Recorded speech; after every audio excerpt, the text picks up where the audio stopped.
আসসালামু আলাইকুম। হিন্দু ভাইদের জন্য নমস্কার, অন্য অন্য জাতি ভাইদের জন্য আদাব। আমি তান্ত্রিক গুরু চৈতন্য বৌরা। আজকে মা কালীর চালান দিয়ে স্টোকবান মারার জন্য আপনার শত্রুকে একটা নকশা নিয়ে উপস্থিত হলাম। যে নকশার মাধ্যমে আপনি আপনার শত্রুকে মা কালীর মাধ্যমে মা কালীকে চালান দিয়ে স্টোকবান মারতে পারবেন। এই নকশাটি আসলে দেখতে কিন্তু অনেক সহজ, করতে অনেক কঠিন। এটা অনেকের কাছে মনে হয় থাকতে পারে, অনেকের কাছে অনেক নিয়ম কারণ থাকতে পারে।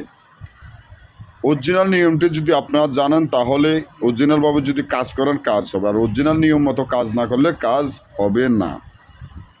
যখন আপনার শত্রুকে আপনি মনে করেন যে আপনার শত্রুকে আপনি স্টোকবান মারবেন, তখন মাথার যে কাপড়টা, অর্থাৎ শনি অথবা মঙ্গলবার মানুষ মারা গেছে, শনি মঙ্গলবার মানুষ মাটি দিছে, এমন একটা মানুষের মাথার কাপড়টা আনতে হবে কবর থেকে উঠাইয়া।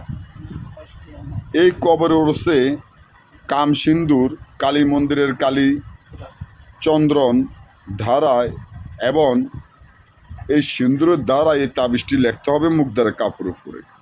লেখার পরে এই তাবিজটি যে কোনো কবরস্থানে রাত 12টায় গেড়ে দিবেন, আর একটা তাবিজ আপনার শত্রুর ঘরের দুয়ারে গেড়ে রাখবেন।